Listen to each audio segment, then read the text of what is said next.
안녕하십니까 경륜가족 여러분, 경륜박사의 박병옥입니다. 자, 4일 경륜이 이제 막바지로 접어들고 있죠. 지난주 그리고 이번 주까지 치열한 4일간 이렇게 경주가 흘러갔습니다. 자, 잘들 즐기고 계신지요? 자, 다음 주는 대상 경륜이 진행되죠. 임채빈과 정동진과 임채빈의 제2라운드. 1라운드는 임채빈의 완승으로 끝이 났고, 자, 2라운드에서는 정동진이 서력을 할 것인가, 아니면 임채빈이 다시 우승을 하면서 최강자의 자리를 완벽하게 깨찰 것인지, 이게 관심사가 될 것 같네요. 자, 오늘 경주는 광명 6경주입니다. 결승 경주죠. 자, 이번 경주는 정하늘이 축으로 나서는 경주예요. 아시다시피 슈퍼 특선반입니다. 최근에 조금 아쉬운 모습도 보이긴 했습니다만은 이 편성을 보시다시피 대부분 친분 세력들로 이렇게 구성이 되어 있죠. 동서울팀 전원규, 그리고 인근 김포팀인 정재원과 김영환, 그리고 세종팀 황준하까지 포진되어 있고, 류지엘 역시 같은 또 경륜 트랙팀 멤버로서 친분을 유지하고 있는 사이입니다. 자, 그렇다고 볼 때 정하늘 선수 자리 잡기는 어려움이 없을 것 같고, 정하늘 선수를 중심으로 해서 살펴봐야 될 선수들이 있죠. 바로 정재원과 전원규입니다. 자, 두 선수 모두 이번 주 정하늘과 동반 입상을 성공을 했던 친분 세력들이죠. 자, 정하늘 선수를 중심으로 해서 이 두 선수들 과거에는 어떻게 경주를 풀어갔는가 이거 한번 보고 시작을 하시죠. 상대 전적면에서는 정하늘 선수와 정재원 선수 25번 만났는데 정하늘 선수가 우세를 보이고 있습니다. 그리고 정하늘 선수와 전원기 선수는 9승 1패 마찬가지 정하늘 선수의 우세죠. 아무래도 객관적인 전략에서 정하늘 선수가 우세하다 보니까 상대 전적에서는 나머지 선수들을 압도하는 이런 모습들을 보이고 있네요. 정하늘 선수와 정재원 선수는 6차례 동반 입상 경험이 있습니다. 5번 정하늘 선수가 우승을 했고, 정재원 선수는 한 차례 우승을 하는 모습을 알 수 있네요. 그리고 전원규 선수는 정하늘 선수와 2번 동반 입상했는데 모두 정하늘 선수가 우승을 하고 전원규 선수는 이착을 했다는 점, 요거 염두에 두십시오. 그리고 자리잡기, 동반 입상 때 자리잡기는 어떻게 했느냐? 정하늘 선수가 정재원 선수를 모두 6번 뒤에 붙이는 이런 모습을 보였어요. 중요하죠? 그리고 정하늘 선수와 전원기 선수는 2번 중에 한 번 이렇게 앞뒤로 붙어 탔는데, 그때 바로 이번 주죠. 정하늘 선수가 전원기 선수를 뒤에 붙이면서 경주를 풀어갔다는 점. 아무래도 정하늘 선수가 객관적인 기량에서 뛰어나다 보니까 중심 선수, 그리고 정재원과 전원규는 정하늘이 어떻게 하느냐에 따라서 경주를 맞춰갔다, 이렇게 보실 수 있겠습니다. 이번 주 정하늘 선수와 정재원 선수 동반 입상을 했죠. 자, 이 경주 먼저 보고 계속 이야기를 이어가죠. 이 경주 이번 주 토요일 경주입니다. 보시면 정하늘 선수가 정재원 선수를 뒤에 붙였죠. 붙이고 아까 동반 입상 6번 했을 때 모두 뒤에 붙였다고 말씀을 드렸습니다. 자, 원신재 선수가 그대로 한 바퀴 치고 나서니까 정하늘 선수 어렵지 않게 따라갑니다. 어렵게 없이 따라가고, 정재원 선수도 거의 그림자 수준 아닙니까? 그림자 수준으로 마크를 이렇게 끈끈하게 이어가는 모습 보이고 있네요. 그래서 어렵지 않게 정하늘 선수가 1착, 정재원 선수는 2착, 이렇게 동반 입상을 합작했습니다. 자, 그리고 이번 경주는 정하늘 선수와 전원규 선수의 협공 또 한번 보시죠. 이 경주는 이번 주 금요일에 펼쳐졌던 경주고, 전원규 선수가 정하늘 선수를 이렇게 추주하면서 경주를 풀어가는 모습이죠. 이때 정하늘 선수가 조금 긴거리 승부를 펼치면서 조금 위험하지 않나, 전원규 선수에게 잡히는 것 아니지 않라고 좀 생각도 들었지만, 전원규 선수 그렇게 자전거를 많이 밟았다고 보기는 어렵지만 일단은 동반 입상 중에 초점을 두지 않았나, 이런 생각이 좀 듭니다. 그래서 정하늘과 전원규 나란히 동반 입상을 합작하는 모습이죠. 자, 그래서 정하늘 선수 중심으로 자리 잡기 한번 보시는 것이 좋을 것 같습니다. 자, 요렇게 정하늘 선수가 중심에 서겠죠. 그리고 앞에는 전원규, 그리고 뒤에는 정재원, 요 세 명이 요렇게 위치하는 요게 포인트가 되겠습니다. 그리고 앞에는 황준하 선수가 전원규 선수 앞쪽에 서고 수성팀 선수들은 좀 자리 잡기가 애매하다. 그러면서 뒤쪽에 한번 배치를 해볼 만하네요. 자, 타종이 울리고 황준하 선수가 먼저 치고 달리는 흐름이 예상됩니다. 그리고 전원규 선수가 그 뒤를 따라서 이렇게 따라가는 이런 모습들 예상이 되죠.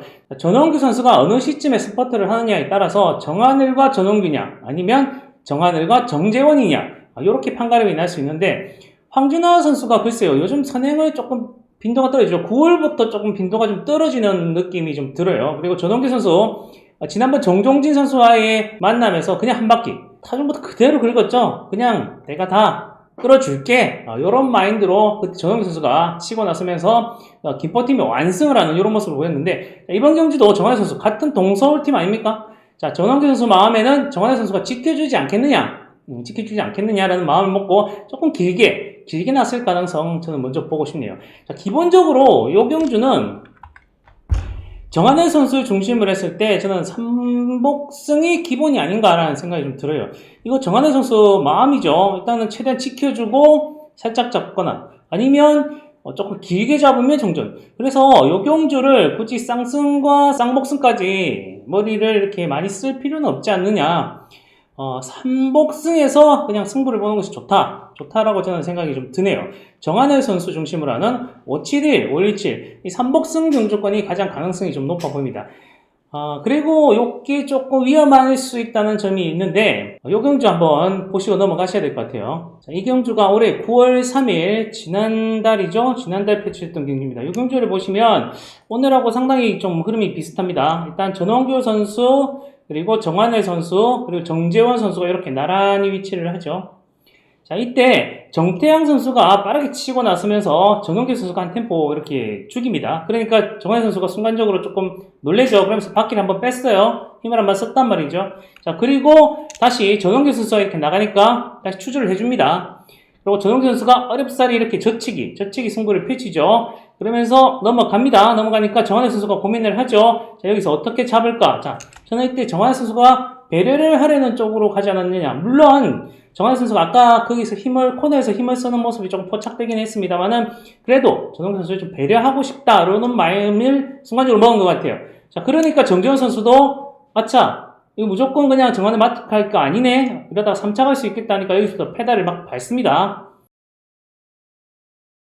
자, 그래서 여기서 정재원 선수가 정하늘 선수를 추입해버리죠. 추입해버리고 정영기 선수 3차 밖으로 밀리면서 4차, 그리고 왕지현 선수가 막판에 날아들면서 이렇게 경주가 마무리됐어요. 그래서 정재원 1차, 정하늘 2차. 아까 동반 입상에서 보여드렸던 정재원 선수가 한번 이겼죠. 그게 바로 이 경주입니다. 자, 그렇기 때문에 자, 이번 경주도 정하늘 선수가 전원규 선수를 다시 지켜주기도 애매하고 그렇다고 길게 넘기도 애매하고 그렇기 때문에 이 경주가 만약에 또다시 정하늘 선수가 전원규를 배려하다가 어물쩍거리면 정재원 선수 또 날라찰 수 있어요. 그리고 자, 황준하 선수가 치고 나서는 과정에서 전원규 선수가 젖히기 타이밍 완벽하게 잡아나가죠. 자, 전원규 선수 젖히기가 3코넷에 나가면 굉장히 위력적이에요. 굉장히 위력적이기 때문에 이게 쌍승이 또 7호로 뒤집어질 수도 있단 말이죠. 그래서 이 경주는 무리하게 공략을 하기보다는 저는 삼복승 쪽에 포커스를 맞추시는 것이 가장 좋겠고, 기본 저는 쌍복승 저는 정하늘 중심으로 한번 가고 싶습니다. 말씀드렸다시피 정하늘이 전원규 지켜주다가 정재원에게 잡혔죠. 그래서 같은 실수는 안 할 것이다. 그리고 전원규에게 정하늘은 또 유독 굉장히 강하고 어떤 상황에서든 날라차는 이런 능력이 있고 정하늘이 전원규를 뒤따르는 과정에서 나머지 선수들이 들이대면서 꼬이지만 않으면 저는 정하늘의 추입은 살아있다고 판단이 듭니다. 그래서 일단 기본 공략 역시 571, 517 그 중에서 저는 5위를 조금 더 보는 흐름에서 경주권을 우승하시는 게 좋을 것 같아요. 저는 기본을 일단 삼복성으로 봅니다. 보고 물론 1, 5와 7호 말씀드렸던 시나리오죠. 지켜주다 잡히고 전원규가 짧게 가서 뒤집히고 하지만 그것보다는 그래도 정하늘의 기본 기량을 믿는 517, 571 이쪽에서 관심을 기울이시는 것이 좋겠다라고 판단이 들어요. 자, 변수 역시 수성팀도 있죠. 자, 류젤과 김민준 이 선수들도 예전에 훈련지 대항전에서 김민준이 수성팀의 선봉, 당시 대우팀이죠. 선봉을 맡고 류젤이 뒤따르면서 팀전을 한번 승리를 이끈 경험이 있어요. 그래서 이 선수들도 뒤에서 이렇게 머뭇거리지 않고 한번 때린 다음에 류지열에게도 기회가 올 수는 있습니다. 류지열도 결승에서 한 번씩 터뜨리기 때문에 류지열 넣고 배당을 노리는 전략도 괜찮아요. 근데 막 이것저것 다 살 수도 없고 다음 주 대상 경륜을 앞두고 이 두 선수도 뭐 무리하게 하면서 이렇게 하겠느냐. 일단 다음 주 대상 경륜에 포커스를 맞추지 않을까. 그래서 조금 순리대로 흘러가는 쪽에 저는 힘을 기르고 싶네요. 대상 경륜 앞두고 넘어지고 낙차하고 이렇게 하면 그렇게 좋지는 않겠죠.